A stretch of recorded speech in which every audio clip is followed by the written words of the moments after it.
Hello, everyone. My name is Elizabeth Stephenson, and I have been sick all week with laryngitis and just got my voice back today.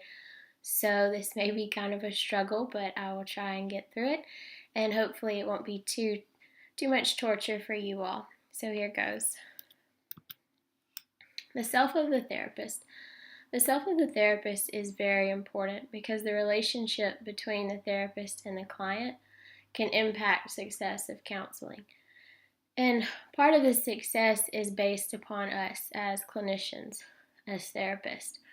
We need to know what we believe. I put the famous saying of counselor, know thyself, because we enter the room with beliefs, with preconceived notions about people, and that can affect our clinical judgment. That can affect how we view the client as they come in. And that is really important. So we need to first be aware of what we think about certain groups, what we think about certain actions. We need to know who we are. And as that relates to sexual development, as it was mentioned in class, it's not a matter of if client attraction will occur, it's a matter of when. So we need to be prepared for that. We need to know the boundaries. We need to know what is ethically appropriate. We need to know what we are comfortable with, even if it's beyond the ethical boundaries. We need to have our own boundaries that we as therapists or Christian therapists can be okay with. And one big issue with that is practicing self-care. The best way to care for other people is to make sure you're taking care of yourself first. So it's important that we get rest, that we nurture our marriages if we're married, that we are doing what we need to do so that we don't fall into temptation. Oftentimes, when we are under spiritual attack, we're also being physically attacked, and we need to be aware of that and make sure that we are taking care of ourselves. Make sure that if we are believers, that we are spending that time with the Lord in His Word and being prepared for those situations that could potentially be disastrous, so that we are setting boundaries with our time and our feelings and being aware of our feelings and what we wear and how we act and how we present ourselves. And all of that kind of ties back to knowing who you are. You know if you're flirting with a client. You know if you take extra time getting ready. So it's important for us to know who we are and why we're doing what we're doing and the boundaries that need to be established. Now, moving on to my paper, the purpose was how human sexual development affects individuals, their interpersonal relationships, and the clinical implications of those effects. Now, I chose to kind of single in or magnify the effects of sexual development on the three big stages of life. First was infancy, and then adolescence, and then adulthood, because I feel like you go through three big kind of transitions in your sexual development that can easily be identified in these three stages of life. Now, Freud would go even further than that, but I'm not even going to get into his beliefs on sexual development, but I do think his importance he put on them was not that outdone. So I think he was on to the importance of sexual development. He just carried it a little too far.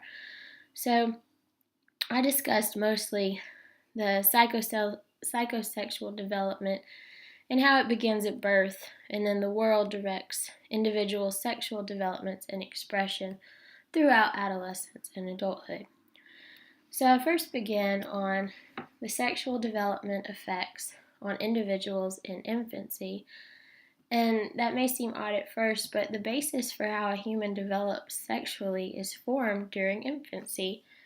There were many studies done on skin to skin or kangaroo care about how a child needs that touch even right after birth. They need that contact with a parent or a caregiver who was dependable, who will be a constant in their life.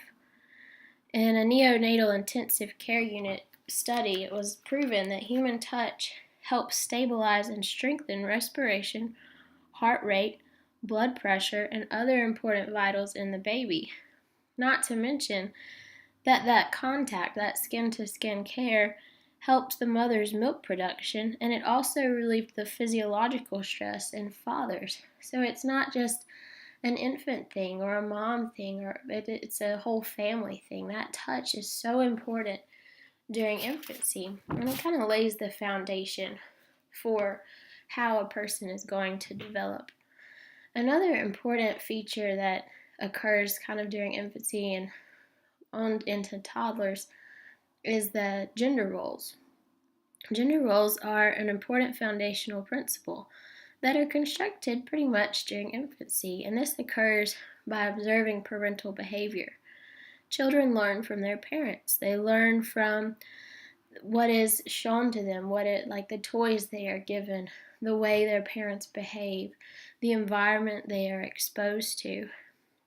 And by establishing a foundation of love and security and establishing a kind of a solid gender role expectation, then they are ready to enter adolescence from a healthy, emotional, and a cognitively stable position. So moving on into adolescence. Adolescence begins at puberty. It's a time of exploration and discovery. Excuse me, I'm so sorry. The evidence of the impact sexual development has on the individual is pretty much undeniable at this stage. If you come in contact with any teenagers or preteens, at some point the conversation is going to follow into talking about the opposite sex or sex itself. But a lot happens during this stage that affects sexual development and in turn affects the adolescent. For example, the majority of eating disorders begin around the age of 15, and many eating disorders begin because people are worried about their appearances. They're worried about how the opposite sex is going to view them. Are they going to be appealing? And concurrently with that, the rate of premature sexual activity increases with those who suffer from eating disorders, and sexual problems arise with those who suffer from eating disorders. So there were a lot of theories out there that connected sexual development, but I chose one to kind of focus in on, and it was by Wilkerson, his emerging fusion theory. And he said it this way, that emerging fusion theory points to the constant choices that are involved in the interpretation of necessarily ambiguous experience, where desire and identity are the result of finding meaning within the personal and social encounters an individual has over the entire life course. A sense of self as a sexual being emerges over time after a focus of desire and interpretation of experiences eventually leads to fusion and clarity. Now, the clarity of the sexual self is not restricted to merely sexual expression, but can also be carried over into social and political expression as well. One study I found that was particularly interesting was on youth in Iran, and they used their sexuality to make a political statement. In the way that they dressed and the way that they behaved, they were going against the system that they were raised in, and in a way, they were making a political stance. And in the study, that was how they worded it, that they were fighting back in the form of a sexual revolution. And I thought that was interesting, that sexual expression could even be a political statement. And that just goes to show how deeply the sexual development is connected to human interaction and human development. So next is adults. Everything in the world is about sex except sex. Sex is about power. In our world today, adults equate success with power, and sex is power. So you can kind of see this in the media with depictions in the best-selling 50 Shades of Grey, And it's sad because influences like these are shaping the individuals of society. And one doctor said it this way about young women, that they develop their gender and sexual identities in a society awash with images of themselves as hypersexed and valued only for their hotness. They will internalize the hegemonic ideology that the key to power is a pseudo-sexual empowerment that is, in reality, transitory and ultimately disempowering. And the media just keeps portraying that, and for some reason, we as adults keep believing it. So that causes adults to portray themselves and behave in ways that would help them to become more successful, and that would be through the means of sex. And along the same lines, I found that not only does sexual development affect the individuals of society, but society, through the media and other means, also affects sexual development, but this is not a constant through both genders. I found that females are more susceptible to society's influences, whereas men are basically more driven by sexual stimulants. So I found the term erotic plasticity, which describes the level at which sex drive can be altered by outside factors including social, cultural, historical, religious, and peer influences, and found that across the board, women have a greater erotic plasticity. So not only are we influenced by society, we are influenced by society and we influence society. So next I'm moving on to sexual development's effect on relationships. Now at first it may not seem so obvious with the infants, but if you take a closer look, they did a study on orphans in Russia where they were denied that connection, they were denied the bond, and their brain was physically smaller in gray and white matter than those of a healthy, cared for, loved infant. And so this attachment that a child needs at this age affects not only their emotional and social development, but their brain development. It affects every part of them. And so this is really important that this relationship is established. Now, clearly in adolescence, you can see how sexual development affects them. It's a time filled with new experiences and exploration. When we're infants and toddlers, it's more of a curiosity, but when we enter that phase of adolescence, it's more of an exploratory driven action. We want to know, we seek it out. Sadly, though, this is another time where misconceptions occur, not only with teens, but with parents as well, because most teens overestimate their friends' sexual activity, whereas their parents underestimate them. So that's just a bad combination. But with the adolescents who overestimate their peers' sexual encounters, this also encourages them to have more sexual encounters, to not be left out, to not be the virgin, to not fit in with the crowd who's all doing it. So this can be a very dangerous misconception that needs to be clarified in the minds of teens. But again, the media fuels the lies. It glamorizes the deceptions of sexual activity. It supports that misconception that teens are all having sex. But they are constantly faced with this. Males constantly feel the need to usurp their manhood, while females are faced with being sexy and empowered.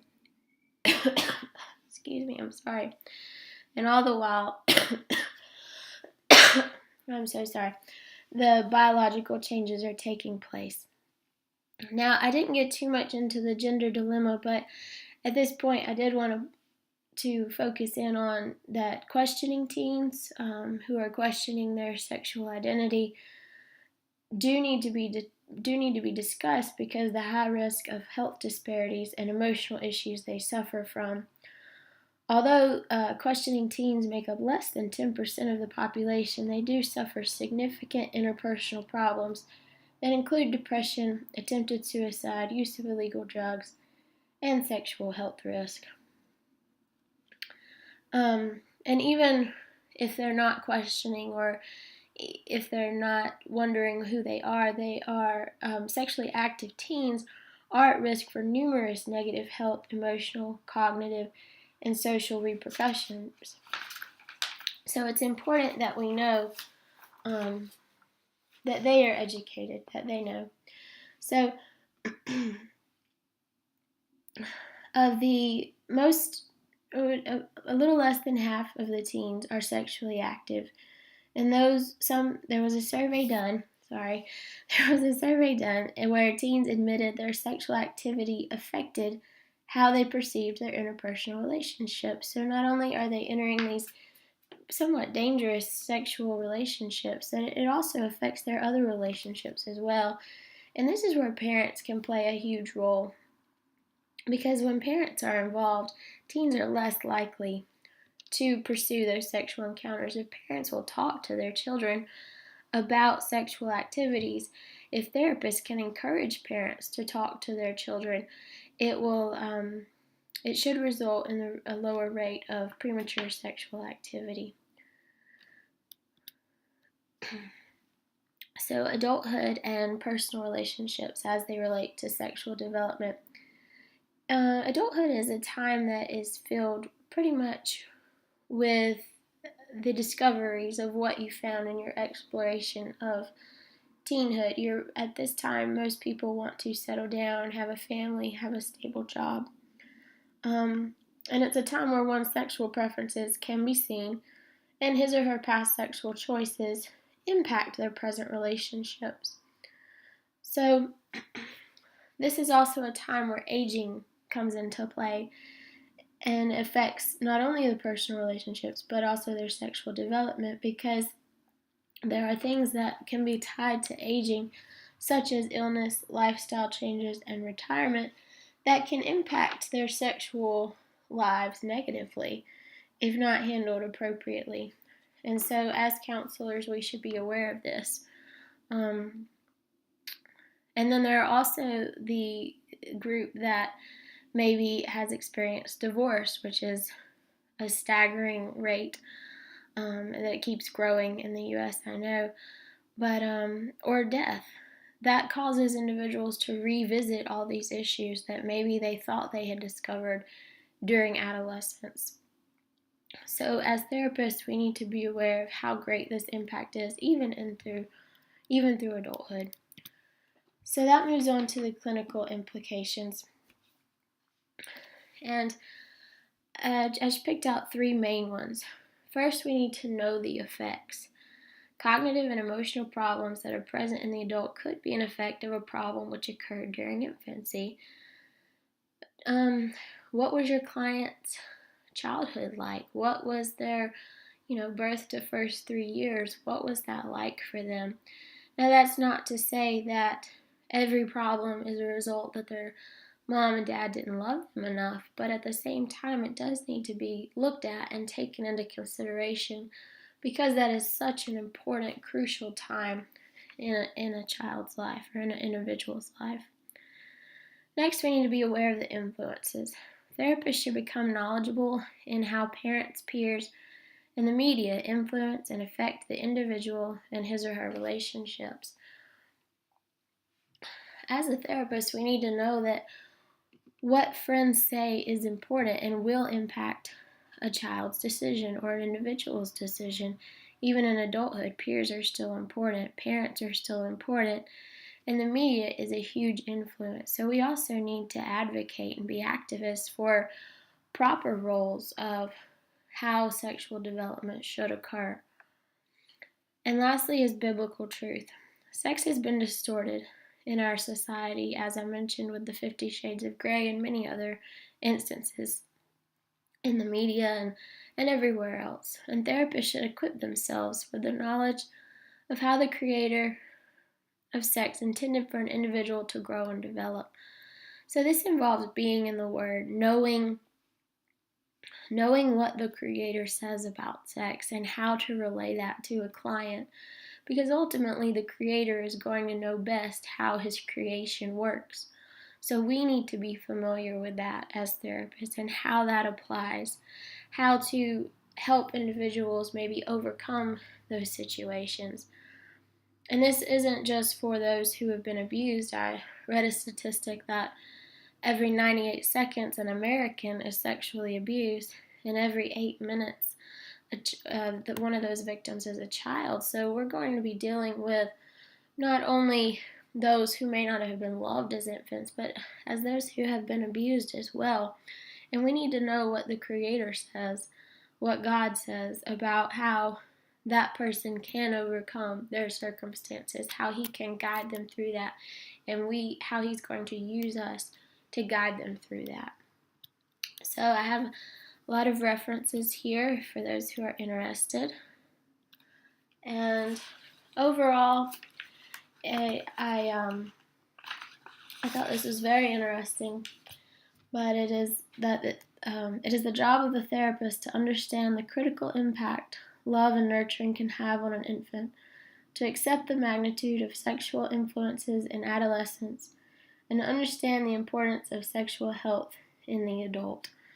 That was the ultimate find of my paper. And I apologize again for my voice and the coughing. I hope that all made sense and came out right. So I hope you enjoyed it, and that is all I have.